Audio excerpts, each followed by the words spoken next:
Behind closed doors, countless men and women share their deepest struggles with love, marriage, and aging. These stories reveal truths society rarely dares to face. Let's watch together. I'm 42, never married, no kids. I've already passed the best years of my life. No one contacts me anymore. My phone is always silent. All my classmates and friends are married. If I never get married, the result will be, when I'm old and frail, no one to take care of me. Just loneliness. People say if you have money, you can go to a nursing home. But if you get bullied there and no one stands up for you, and you have no one to talk to for the rest of your life, that's the reality. I was born in 1990, now 35 years old, a so-called leftover woman. At this age, if we're not married, the likely ending is dying alone. Not because we're picky, it's just that by this age, you really can't find suitable, normal men anymore. Before 30, relatives, friends, colleagues actively tried to set you up. After 30, no one does. They're afraid of trouble. They think, if you're already 35 and still single, maybe you're spoiled, have a bad temper, are too picky, or have standards too high.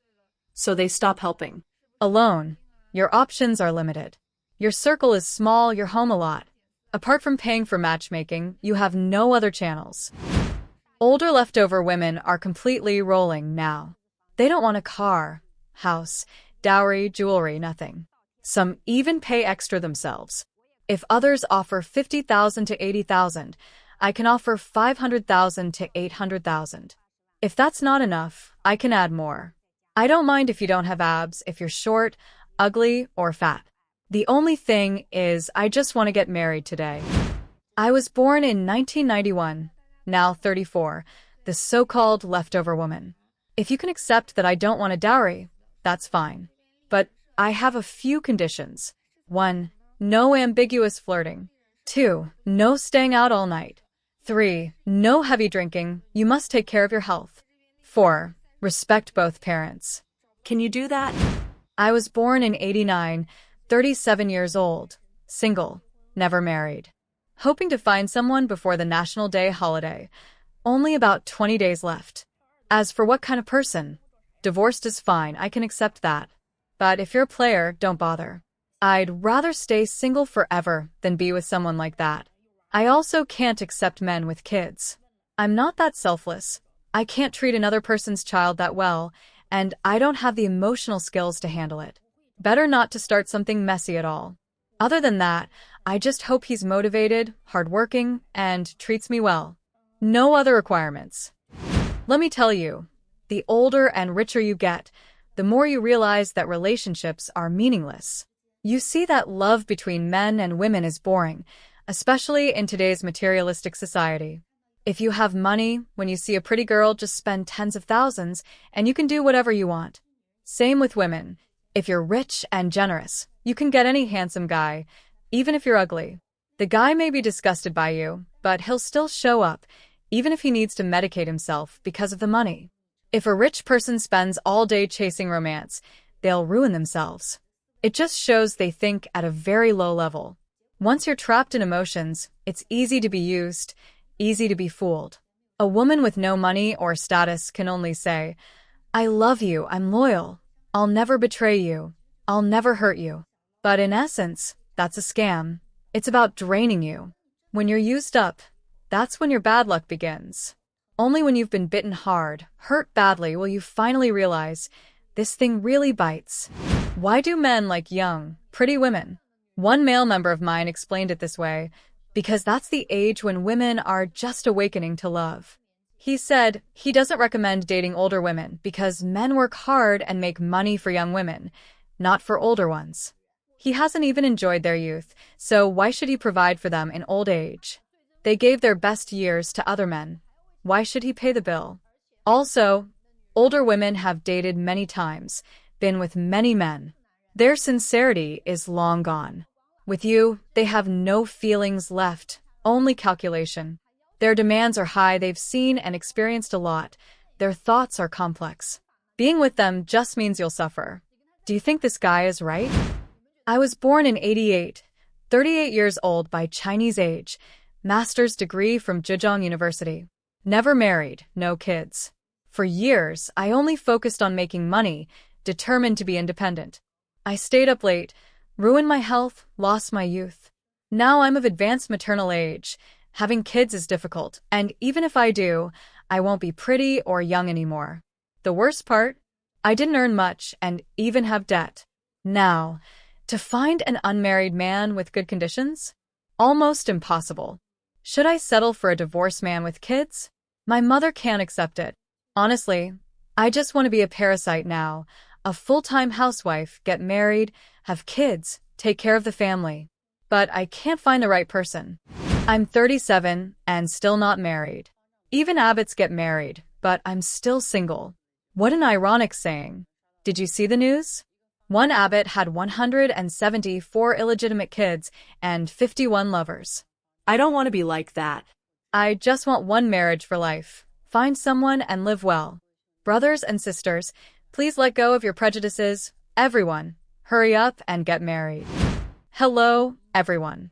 I'm 35, unmarried, no kids. You all know my situation. Some people comment saying I'm just creating a character online for attention. How is that possible? If I wanted to build a persona, why not make it a good one? Like a successful, financially free woman. Why would I choose to portray myself as 35, unwanted, single, and complaining every day? What's the benefit? Also, my TikTok account is set to local city, no blocking anyone, not even people in my contacts. So eventually my colleagues and friends will see it. If I made up a fake persona, people could easily expose it. Then my lie would collapse. I want to ask, what kind of psychological burden are women putting on men nowadays? Women are eager to find a partner, but men are increasingly discouraged. I found many men in Dingguan say, "What's the point of dating? Doesn't matter if I can't find someone." Every relationship leaves them wounded, broke, and empty. From start to finish of the year, they lose both money and love. I want to ask the men in Dingguan watching this, what exactly have you gone through? Can you tell me? If you decide not to get married, you must have your own hobby or interest. But how do you find one? In school, we weren't taught how to build hobbies, only forced to study. After leaving school, when we no longer had to cram textbooks every day, many people discovered that apart from playing with their phone, they couldn't find any real hobby. They felt lost. This is a leftover problem of exam-oriented education. We know nothing except how to take tests, nothing except how to compete. So, some people keep looking for competitive environments, continuing exams, aiming for promotions at work. That's not necessarily bad, but life isn't just about that. The most important thing is to be happy. Competition always means some win and some lose. That's why hobbies matter. A hobby is something you can invest time in and find personal value. First, you need to distinguish between hobbies and consumption. For example, shopping is consumption, playing games like Werewolf is also consumption. Consumption gives you instant pleasure and feedback, but no growth curve. Spending thousands on music lessons is also consumption unless you find peace and freedom in music and are willing to invest years to keep going. That becomes a hobby. The biggest problem for ordinary people is giving up too easily. Today you want to try skateboarding, tomorrow guitar, then find everything too hard and not fun, so you quit. The key issue here is motivation. What keeps you going? It has to be timely feedback. If you only get recognition after mastering a song and posting a video online, that takes too long. But if while practicing people already tell you, "Wow, you're amazing," you'll last longer than someone with no feedback. In essence, our actions are interest-driven. Only when interest drives you to master a skill can you stick with it long-term. So don't be shy, show yourself. On platforms like social media, where there are many peers, you can get positive feedback. My hobby is reading and writing. As a kid, I won prizes that was positive feedback. Now doing social media, I get likes and followers. That's also feedback. Even though I'm busy at work, this motivates me to keep updating because I want to express myself and I crave positive feedback. That's why writing can last as a hobby for me. So the second point in finding a hobby is, it should be an output type hobby. If you run, you can show your records. If you sing, you can record videos. If you garden, you can display your flowers and crops. This kind of visible, shareable output gives you a strong sense of accomplishment. After spending lots of time, you must gain something back, otherwise you'll feel it's not worth it and you'll quit. If the hobby can bring bigger returns, you'll invest even more. For example, a senior of mine in college loved watching Korean dramas. At first, that's just consumption. But because of that, she learned Korean, then even landed a job in a Korean company. That's a classic case of turning consumption into profit. Or if you learn an instrument and can perform at weddings and parties, you'll get opportunities and recognition, and you'll keep going deeper.